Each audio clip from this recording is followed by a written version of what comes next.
अस्सलाम वालेकुम, मैं मोहम्मद इकबाल और आप देख रहे हैं साउथ पंजाब डिजिटल। आज की 3 खबरें और तीनों खबरें इंतहाई ज़्यादा अहम हैं।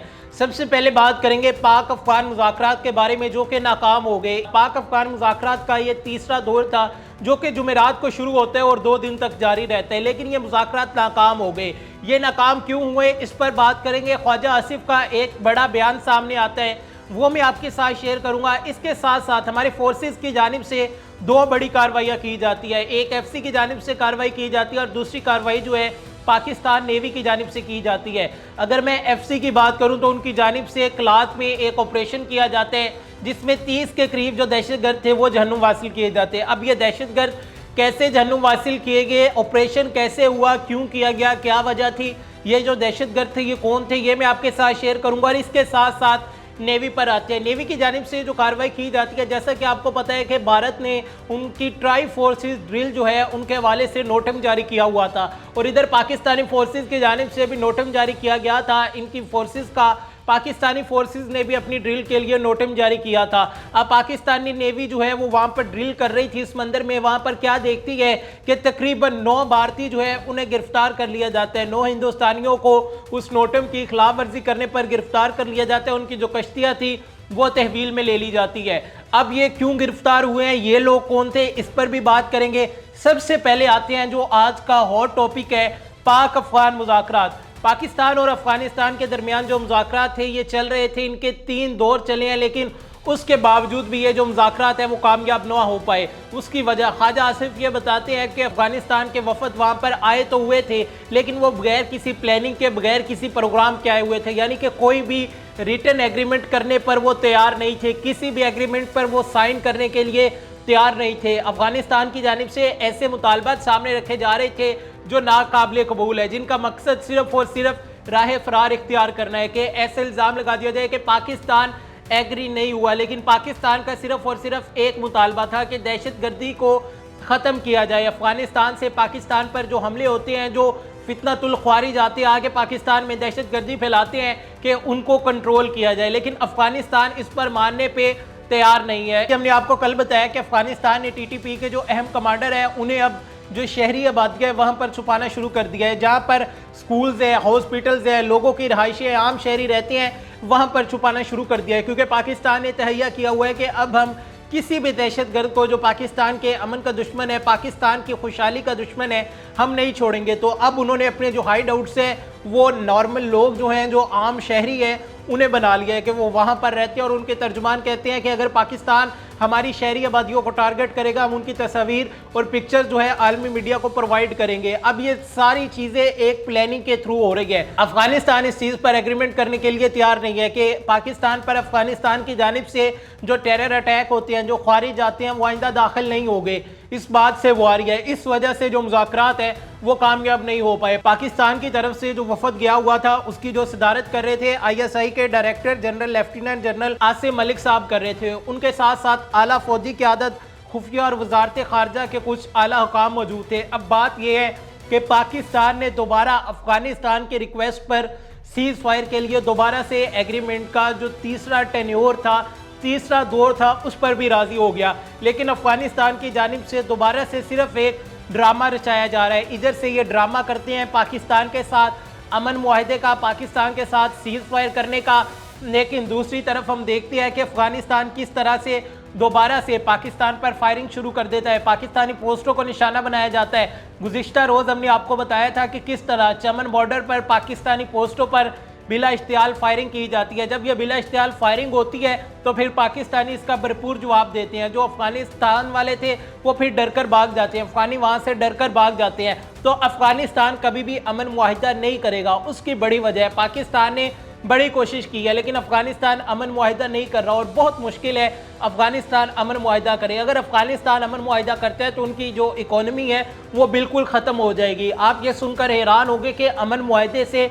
मुल्क में खुशहाली आती है, जो इकोनॉमी है ग्रो होती है, उनकी कैसे ख़त्म हो जाएगी। उनकी जो इकोनॉमी है वो बेस करती है मंशियात के ऊपर, असला की खरीदो फरोख्त के ऊपर, दहशतगर्दी के ऊपर। भारत से पैसे लेंगे, पाकिस्तान में दहशतगर्दी करेंगे, पाकिस्तान से मंशियात खरीदेंगे, उधर जाके बेचेंगे। यहाँ पर ये वो खैबर पख्तूनख्वा हमारी बदकिस्मती है कि वहाँ पर 13-14 साल से एक ही पार्टी की हुकूमत है, एक ही जमात की हुकूमत है, लेकिन आज भी वहां पर नशे की मंडियां लग रही है। आखिर वहां का जो सूबा है, हमारी फोर्सेस जो है वहां पे दहशतगर्दी के खिलाफ इतने ज्यादा चैलेंजेस फेस कर रही है। दिल्ली की बुनियाद पर वहां पर ऑपरेशंस किए जा रहे हैं। अगर पाकिस्तान की बात करूं तो पाकिस्तान में तकरीबन दिल्ली की बुनियाद पर 208 ऑपरेशंस किए जाते हैं। हमारे DGISPR लेफ्टिनेंट जनरल M.A. शरीफ साहब ने यह क्लियर कहा था कि जिसको अफगानिस्तान से ज्यादा मोहब्बत है, ज्यादा हमदर्दी है, तो वो वहां चला जाए। अब अफगानिस्तान अमन मुआहिदा नहीं करेगा, होगा क्या? आपने देखा कि किस तरह से पाकिस्तान ने जब कुछ ठान ले तो वो फिर कर गुजरता है कि अफगानिस्तान में घुस के कई दर्जन दहशतगर्द जो है, कई बड़े ग्रुप, नामवर ग्रुप और उनके करीबी साथी और करीबी कमांडर जो थे, उन्हें जहन्नुम हासिल किया। अब पाकिस्तान फिर यही करेगा। अगर ये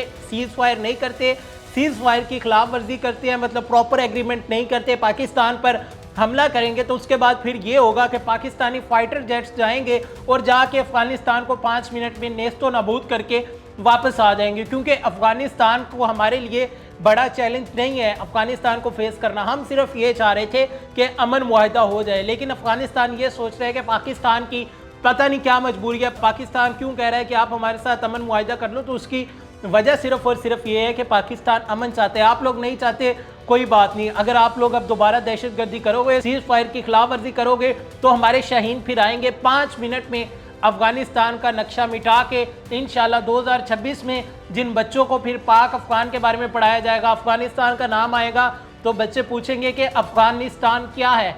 तो फिर उनसे आगे से सवाल किया जाएगा कि तुम 2026 में पैदा हुए, तो फिर ये होगा कि अफगानिस्तान दुनिया के नक्शे से और दुनिया की तारीख से ख़त्म हो जाएगा। आगे आते हैं। हमारी फोर्सेस की जानिब से कलात में एक ऑपरेशन किया जाता है। 30 के करीब फितनतुल हिंदुस्तान जो है वो जहन्नुम वासिल किए जाते हैं। अब ये कैसे किए गए, कैसे पकड़े गए? ये कलात का जोरी का इलाका है जहाँ पर ये ऑपरेशन किया जाता है। 30 के करीब दहशतगर्द जो है वो जहन्नुम वासिल किए जाते हैं। इंटेलिजेंस बेस्ड ऑपरेशन था। हमारी फोर्सेस जितने भी ऑपरेशन कर रही है, इंटेलिजेंस बेस्ड ऑपरेशन की जा रही है कि पता चलता है कि यहाँ पर इतने दहशतगर्द मौजूद है। हमारे जो जवान है, हमारे मारखोर है, ISI है, MI है, वो चीज़ों को रिपोर्ट करती है, बताती है कि यहाँ पर इतने लोग मौजूद है, एक बड़ा खतरा है, उन्हें जहन्नुम हासिल कर दिया जाता है। अब पता चलता है कि 30 दहशतगर्द यहाँ पर मौजूद है, ये कुछ बड़ा प्लान कर रहे हैं। हमारी फोर्सेस की जानिब से वहाँ पर ऑपरेशन किया जाता है और 30 के 30 जो दहशतगर्द है उन्हें जहन्नुम हासिल किया जाता है। क्योंकि हमारे फील्ड मार्शल साहब ने क्लियर कहा हुआ है कि दहशतगर्दी के लिए अब जीरो टॉलरेंस है, कि हमने पाकिस्तान के अमन को बहाल रखना है और जो इस अमन में खलल डालने की कोशिश करेगा तो उसे फिर मौत के घाट उतार दिया जाएगा। उसका हल सिर्फ और सिर्फ गोली है और कोई हल नहीं है। आगे चलते हैं, आगे आते हैं जी कि पाकिस्तान नेवी की जानिब से बड़ी कार्रवाई की जाती है।